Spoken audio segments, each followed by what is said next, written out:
guys, I have a special reader here with us today. He's going to read, this is Mr. Jackson, he's going to read to a book to us called A Picture Book of Sacagawea. We learned a little bit about her when I read the story of Lewis and Clark and their journey, but today we're going to learn more specifically about Sacagawea. She was awesome and very, very helpful to the travelers. All right, have fun. Thanks, Miss Jackson, and thank you to all of you guys for letting me read for you. As she said, we're going to be reading A Picture Book of Sacagawea. This book is by David A. Adler, and it's illustrated by Dan Brown.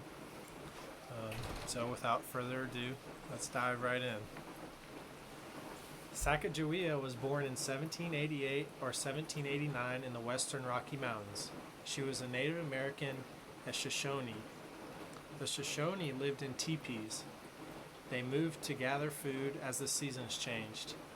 They ate seeds, berries, roots, and insects. In the spring and summer they fished, and in the fall they hunted bison. The Shoshone hunted jackrabbits, antelope, and other animals too. They used branches to make beautiful baskets, bowls, hats, and traps.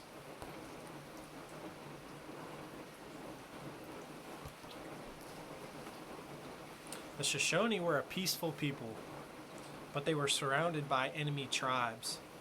When Sacagawea was either 10 or 11, a large Hidatsa war party attacked. They stole Shoshone horses and killed many men, women, and children, including Sacagawea's mother.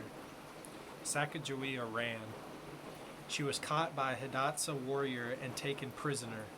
The Hidatsa took her hundreds of miles away to their village, near where the Knife and Missouri rivers cross.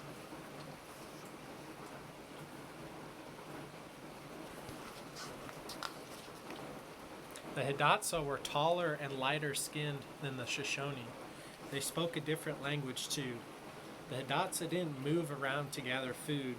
Instead, they planted corn, beans, squash, sunflowers, and tobacco.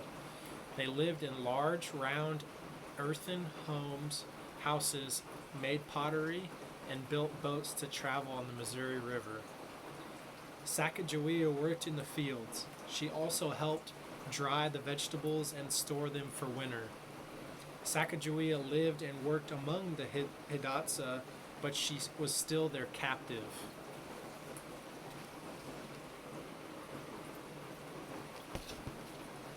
After a few years, the Hidatsa sold Sacagawea to the Toussaint Charbonneau, a white trader and trapper. Charbonneau was in his 40s. He was a rough, loud man. He had a wife and son. He bought Sacagawea to be his second wife.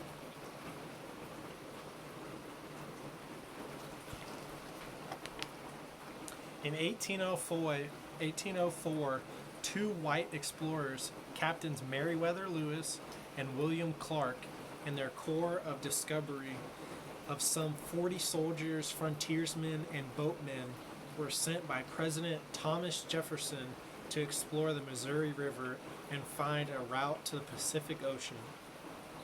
They were to draw maps, discover new plants and animals, and learn about the Native Americans who lived in the West, telling them about the United States.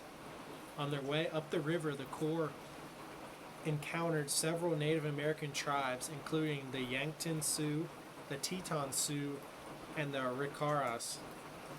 Soon after Sacagawea was sold, the Corps arrived at the Hidatsa village where she lived.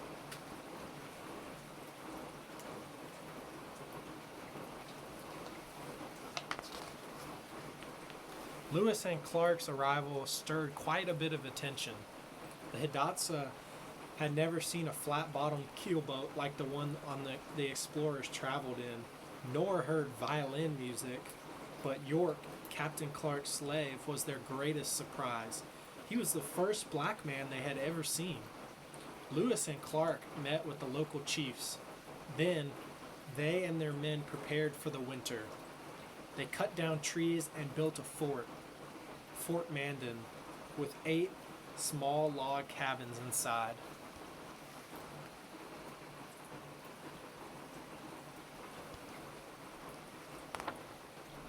Charbonneau went to Sacagawea to meet with Lewis and Clark. He gave them bison skin robes and said he could help them.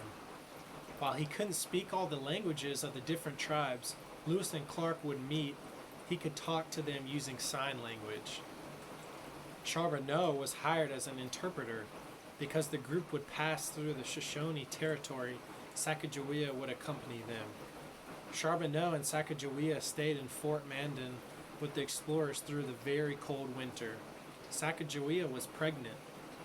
In February 1805, her son, Jean Baptiste, was born.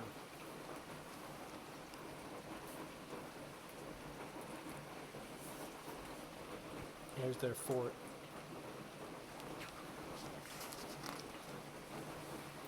By early April, the frozen Missouri River began to melt.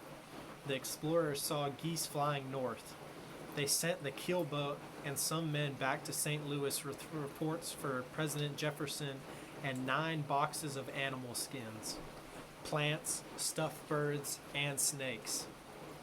They also sent a pair of elk horns and cages carrying live squirrels, a hen, and 4 magpies. Lewis and Clark and their Corps of Discovery began their trip west. Sacagawea was the only woman along. She traveled with her baby in a cradle board tied to her back. At 2 months old, Jean Baptiste was the youngest member of the group. You can see all the animals. And there's Sacagawea with her baby.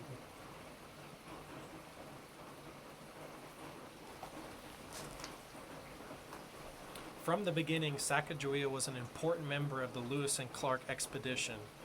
On the second day out, she collected edible roots for the men. Later, she gathered wild strawberries, plums, gooseberries, and currants. On May 14th, a gust of wind pushed one of the explorers' boats onto its side. Charbonneau panicked and dropped the rudder. The boat was filled with water. While the men were struggling to save the boat, Sacagawea saved the instruments and medicines that had fallen overboard.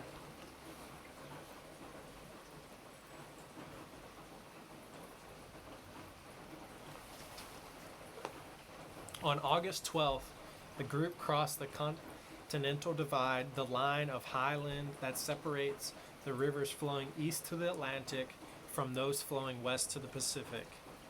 The next day, they met Sacagawea's people, the Shoshone. Captain Clark wrote in his journal that on seeing them, Sacagawea danced for the joyful sight. Captains Lewis and Clark met in the tent with the Shoshone leader, Chief Camawat. They smoked a peace pipe together and then sent for Sacagawea, who spoke Shoshone.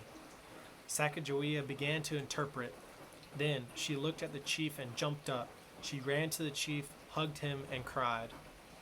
Chief Camawat was Sacagawea's brother. With Sacagawea's help, the Shoshone traded a number of horses to the explorers. They also gave them a guide who helped them west through the Bitterroot Range of the Rocky Mountains.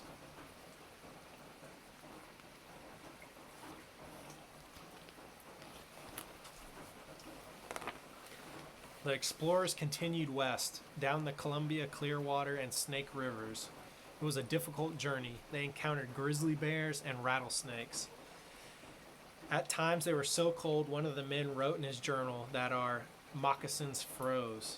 The other men wrote of fatiguing beyond description and of hunger.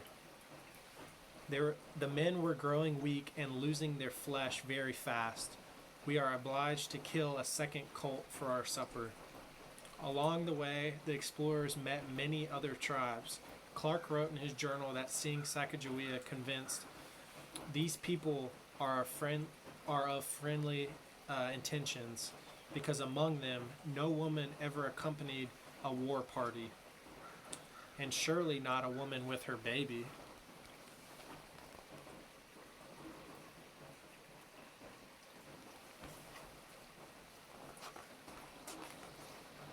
In early November, the Corps saw sea otters swimming in the river, and they knew they were getting close to the Pacific Ocean.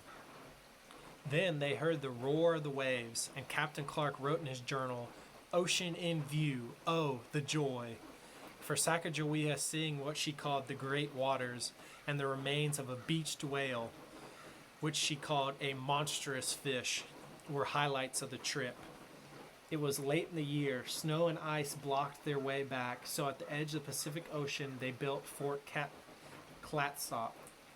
They stayed there through a difficult winter of almost constant rain and cold until March 23rd, 1806, when they began their journey home. Look at that huge whale.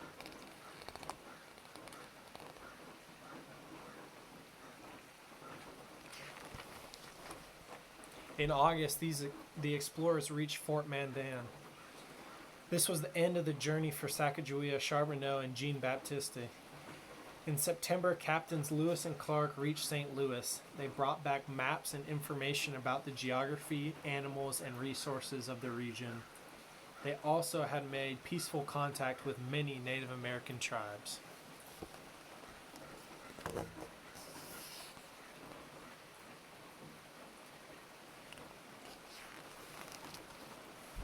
In a December 1806 message to Congress, President Jefferson wrote that the Lewis and Clark expedition has had all the success which could have been expected.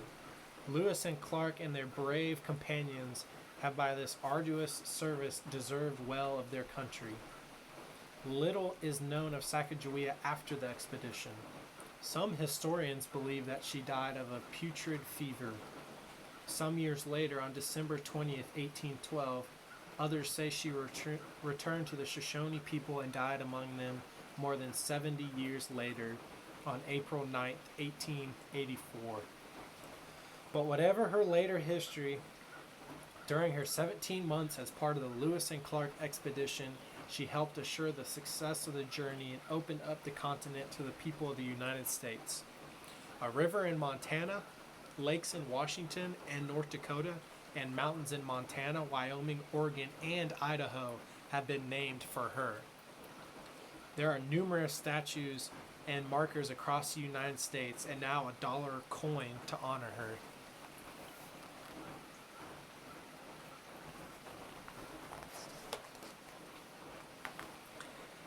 And that's it, guys. I hope that you enjoyed the book. I sure did enjoy reading to you guys. Thank you again for having me, and I hope you guys have an awesome rest of the day. Bye.